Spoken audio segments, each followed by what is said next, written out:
আসসালামু আলাইকুম, আমি ঐন্দ্রিলা। স্বাগতম জানাচ্ছি দ্য ডেইলি কর্পোরেটের বিশেষ আয়োজনে। আজকে আমাদের সাথে আছেন এমন একজন তরুণ উদ্যোক্তা যিনি খুব অল্প বয়সেই হয়ে উঠেছিলেন বাংলাদেশের স্টার্ট আপ ইকোসিস্টেমের আলোচনার কেন্দ্রবিন্দু। মাত্র ১৬ বছর বয়সেই যিনি শুরু করেছিলেন ফ্রি ফ্লো নামে একটি ওয়াটার ব্র্যান্ড, বিনামূল্যে বোতলজাত পানি নিয়ে একটি ভিন্নধর্মী স্টার্ট আপ। ব্যবসা শুরুর মাত্র ১ মাস সময়ের মধ্যেই তিনি ৩ লক্ষ টাকার রেভিনিউ জেনারেট করতে সক্ষম হয়েছিলেন। শার্ক ট্যাঙ্ক বাংলাদেশে তার এই অসাধারণ পিচ দেখে সকল শার্ক এবং দেশের অসংখ্য তরুণ উদ্যোক্তা অনুপ্রাণিত হয়েছিলেন।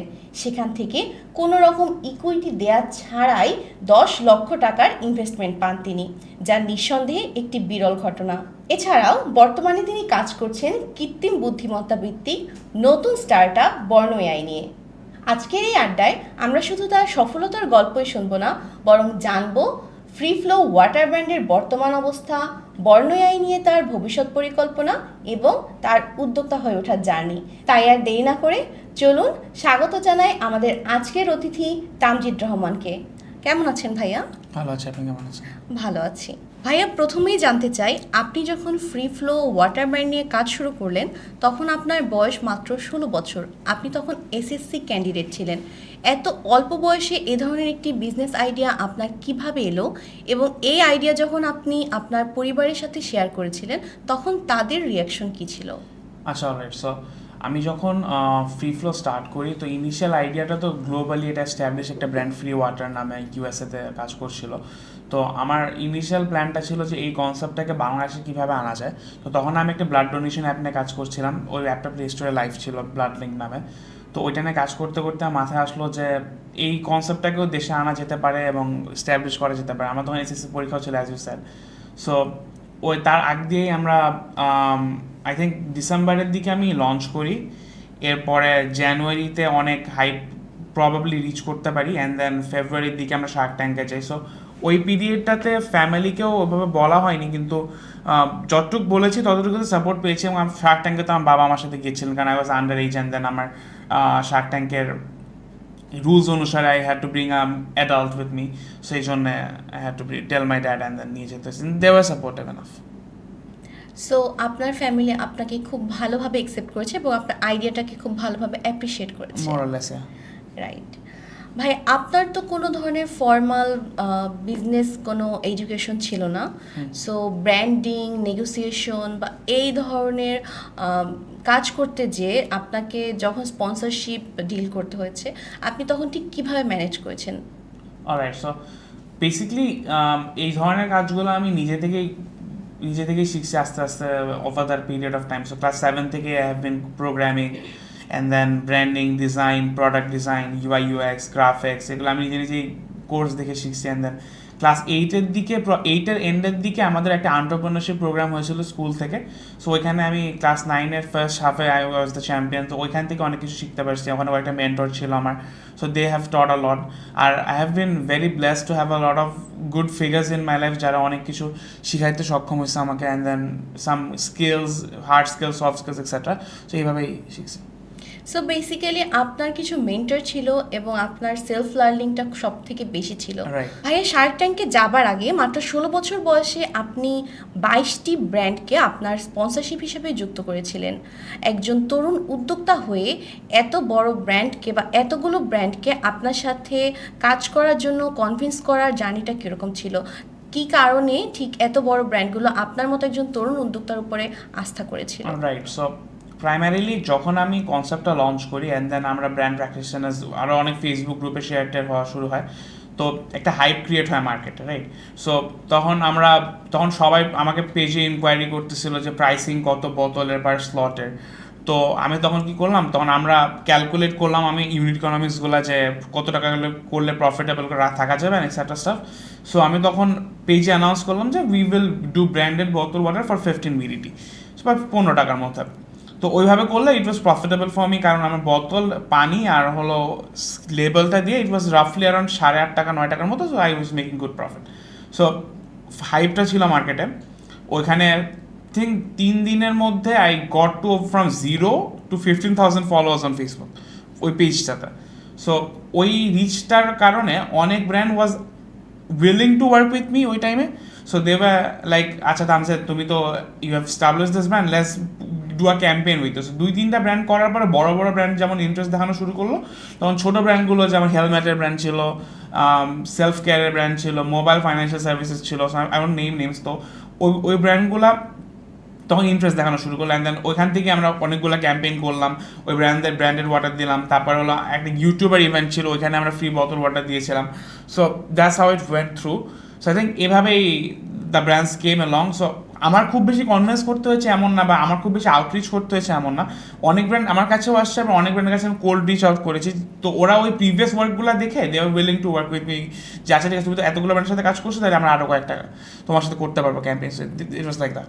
সো বেসিক্যালি ইনিশিয়াল ডেজে আমাদের ব্র্যান্ডের বা কোনো একটা ব্র্যান্ডের বা বিজনেসের মূল চ্যালেঞ্জই থাকে রিচ।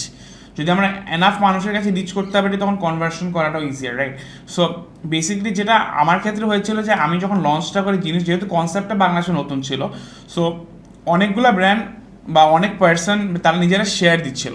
সো ওই শেয়ার দেওয়ার ফলে অনেক মানুষের কাছে যতটুকু ফলোয়ার তার থেকে অনেক বেশি ভিউজ হয়েছিল। সো ওই ভিউজের ফলে যে অনেকগুলো ব্র্যান্ড হচ্ছে আমার সাথে নোটিস করছে যে এখানে এটা ইজ একটা additional way of marketing, so আমরা লেটস ট্রাই দিস। সো ওইভাবেই I got to in touch with a lot of brands. ওইখান থেকে কনভার্ট হয়ে 22টা মতো brand I think in the first week or so আমরা অনবোর্ড করতে পারছিলাম। সো এভাবেই I think I got to the point where it was. Okay, so shark ট্যাঙ্কে যাবার পরে আপনাকে একজন শার্ক 10 লক্ষ টাকার ইনভেস্টমেন্ট অফার করেছিলেন, আপনি কি সেই ইনভেস্টেড টাকাটা পেয়েছিলেন? সো এখানে একটা ম্যাসিভ স্টোরি আছে। সো প্রাইমারিলি যেটা হয়েছিল যে আমি যখন শার্ক ট্যাঙ্কে যাই, ইট ওয়াজ ফেব্রুয়ারি 2024। তো ওই টাইমে সামি আহমেদ ছিল স্টার্টআপ বাংলাদেশের এমডি। তো উনি আমাকে 10 লাখ টাকা ইকুইটি ফ্রি মানে গ্রান্ট অফার করছিল একটা, যে Tamas you are very young, so we want to work with you, বা we find you energetic, so let's work on this. তো এভাবে উনি তখন on camera we got a deal of 10 lakh taka, 15 lakh taka total, 5 lakh taka in services, so that will be legal, office space etcetera, আর 10 lakh taka cash for free flow. তো যখন Shark tank শেষ হতে হতে বাকি সবার pitch and episodes and shooting শেষ করতে করতে দে গট টু মার্চের দিকে। সো মার্চের দিকে স্টার্টআপ বাংলাদেশ থেকে they reached out to me and they said যে Tamsed we want to proceed. তো আইডিয়াতে আইডিয়া আরেকটা সেকশন অফ আইসি ডিভিশন যারা গ্রান্টগুলো দেয়, তো ওইখান থেকে they would process my funding. তো in those 3 months free flow was going downfall.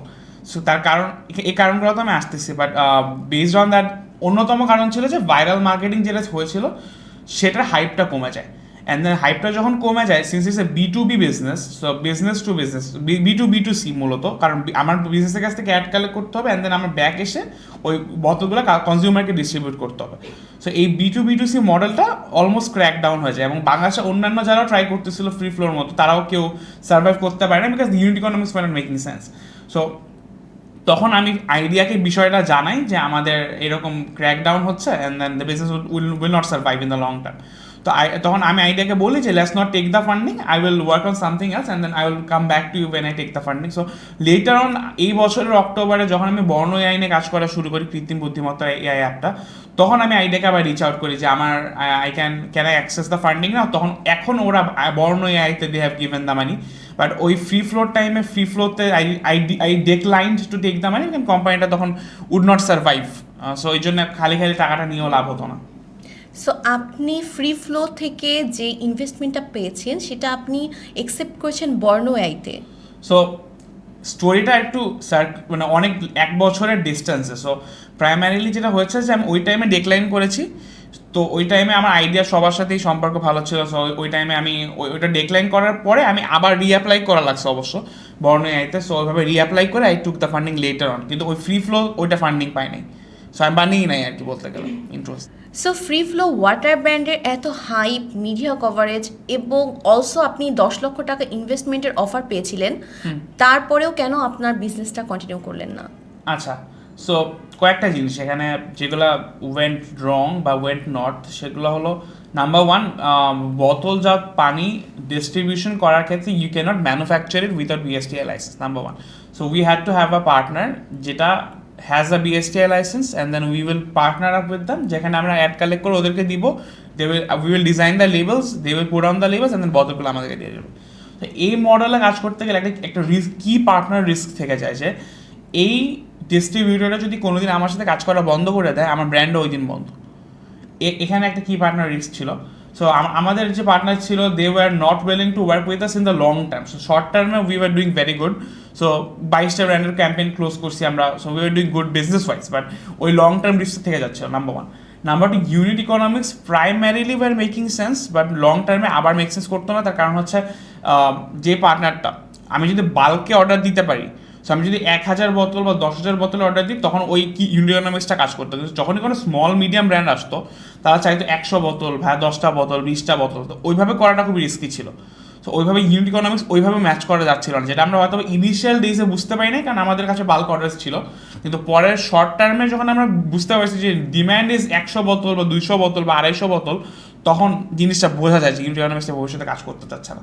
And number 3 হলো যে হাইপে যে ব্র্যান্ডগুলো আসছিল, 22টা ব্র্যান্ড 3 সপ্তাহের মাথায় অনবোর্ড করাটা is very very rush. So হয়তো অনেকগুলো ব্র্যান্ড আসতেছিল হাইপের জন্য, ভাইরাল মার্কেটিংয়ের জন্য, মানে ভাইরাল মার্কেটিংয়ের ট্রেনটা তারা ক্যাচ করতে যাচ্ছিল। আমাদের যে ভাইরাল মার্কেটিংটা ছিল ওটাকে ক্যাশ করতে যাচ্ছিল। কিন্তু যখন ভাইরাল মার্কেটিংটা বা হাইপটা ডাউনগ্রেডে যাওয়া শুরু করে, তখন কনভিন্স করাটা was getting much more difficult. যে ওরা বলতো, আচ্ছা আমি যে তোমাকে 1000 বোতল ইন্টু 15 টাকা করে দিব, so I can put out a digital marketing campaign এই টাকা দিয়ে। So what's the point of giving it away two free to consumers.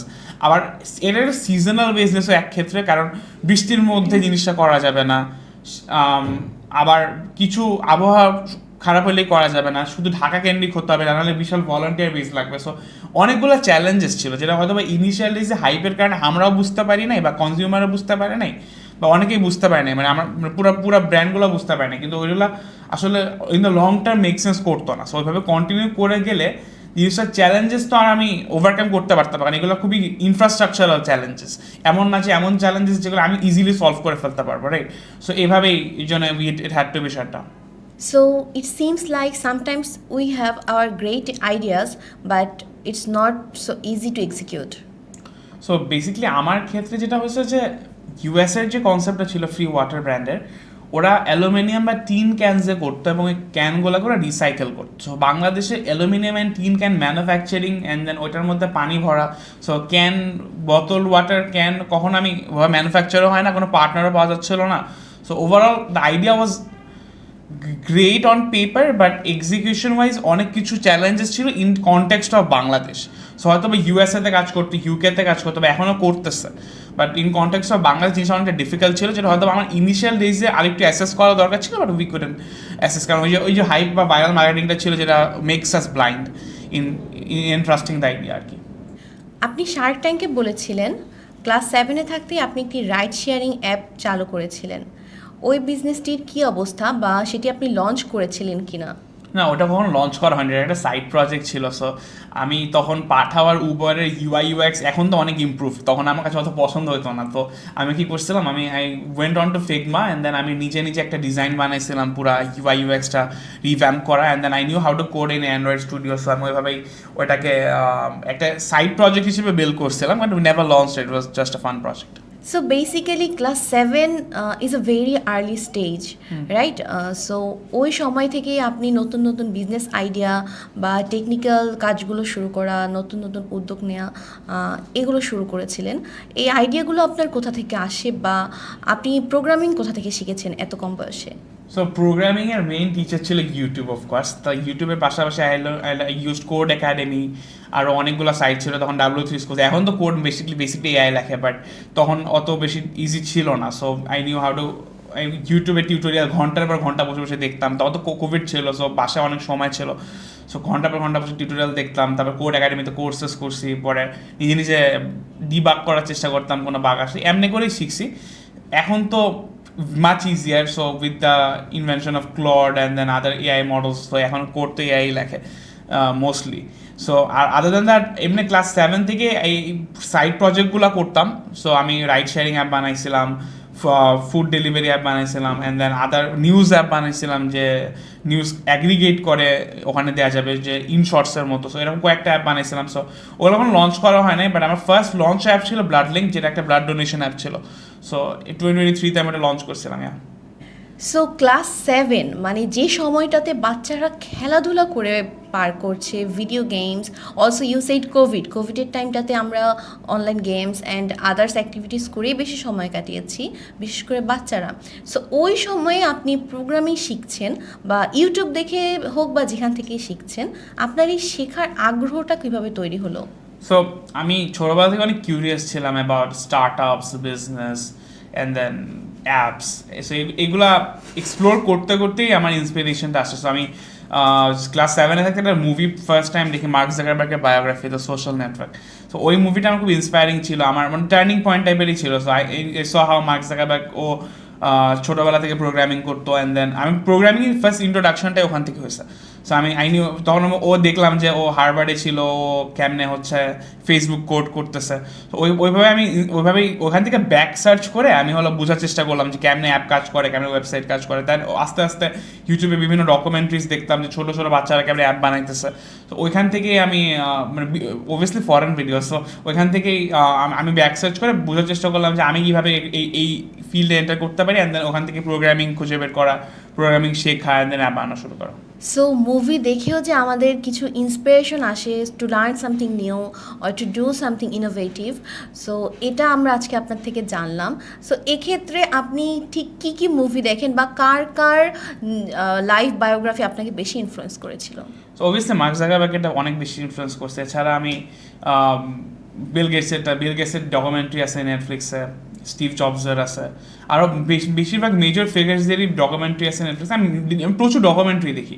So ওইগুলা থেকে অনেক ইন্সপিরেশন পেয়েছি। আর তাছাড়া তো অবভিয়াসলি ইউটিউবে অনেক ক্রিয়েটার্সকে আমি ফলো করি যারা হয়তো বা অনেক স্টার্ট আপ বা বিজনেস রিলেটেড কন্টেন্ট বানায়। সো ওখান থেকে ইন্সপিরেশন ইনিশিয়ালি আসছিল। সো অ্যাট এ টাইম আপনি গেমস না খেলে মুভি দেখছেন, it also giving you recreation, relaxing you and also giving you inspiration, right?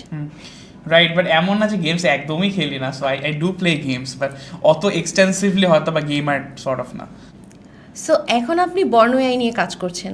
বর্ণ এআই কী ধরনের সার্ভিস প্রোভাইড করে? সো বর্ণ এআই একটা এডুকেশন এআই অ্যাপ, যেখানে ক্লাস 1 থেকে 12-এর যে কোনো স্টুডেন্ট তার সাবজেক্ট সিলেক্ট করলেই সে বই থেকে যে কোনো প্রশ্ন এআইকে জিজ্ঞেস করতে পারবে ফর ডাউট সলভিং।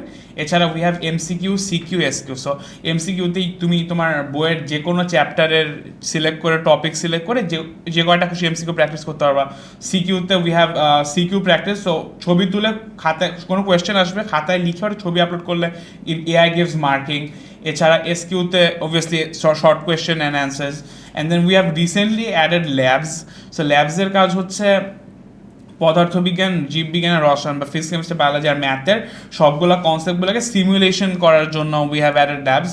সো এইভাবে উই হ্যাভ মেড বর্ণ এআই মোবাইল অ্যাপ, যা একটা লার্নিং টুল হিসেবে বিয়ন্ড এডুকেশন। সো আমরা যেটা শুনছি যে বর্তমানে এআই মার্কেট প্লেসে অনেক অনেক জায়গা নিয়ে নিচ্ছে। সো হোম টিউটর বা কোচিং সেন্টারের একটা বড় জায়গা বর্ণ এআই নিয়ে নিয়েছে, রাইট? সো আমাদের ওইভাবে বলবো না যে অনেক বড় একটা জায়গা নিয়ে নিয়েছে, but it helps as a add-on learning tool beyond schools, coachings and etc. So practice করার জন্য বা ডাউট সলভিং এর জন্য বা লার্নিং এর জন্য Borno AI can be essential too. Borno AI এ পর্যন্ত কি পরিমাণে রেভিনিউ জেনারেট করেছে, নাকি এটি এখনও গ্রোথ স্টেজে আছে? আচ্ছা স্যার, সো বর্ণ এআই আমরা লঞ্চ করি মে মাসের 23 তারিখ 2025 সালে। সো ওইখান থেকে এই পর্যন্ত ইটস বিন লাইভ। আমরা রেভিনিউ জেনারেশন শুরু হয় অক্টোবরের দিকে 2025-এর, অ্যান্ড দেন কারেন্টলি আমাদের মান্থলি রেভিনিউ রানে 3 লাখের মতো টাকার মতো থাকে প্রতি মাসে। সো ওইখান থেকে রাফলি we make 60-80% margin depending on the মান্থের এক্সপেন্স। সো ভাইয়া, ফ্রি ফ্লোয়ের মতো বর্ণ এআইয়ের জন্য কি আপনার কোনো ইনভেস্টমেন্ট রেজ করার প্ল্যান আছে, নাকি আপনি এক্ষেত্রে নিজেই বুস্টআপ করতে চাচ্ছেন? আমরা একটা রাউন্ড ক্লোজ করছি বর্ণ এআইয়ের লাস্ট মে মাসেই। সো এখানে we raise $55,000 from 2 grant investors, মানে সো গ্রান্ট প্রোগ্রামই ছিল। সো ওইখান থেকে আমরা ওই ফান্ডিংটাই আমাদের এখন মনে চলতেছে, and then we are currently on process to raise the equity round. So এভাবেই উই হ্যাভ বিন গ্রোয়িং। আগামী 5 বছরে আপনি বর্ণ এআইকে কোন জায়গায় দেখতে চান? সো বাংলাদেশের K-12 মার্কেটটা কিন্তু ম্যাসিভ। সো উই হ্যাভ রাফলি 42 মিলিয়ন স্টুডেন্টস ক্লাস 1 থেকে 12-এ পড়ে।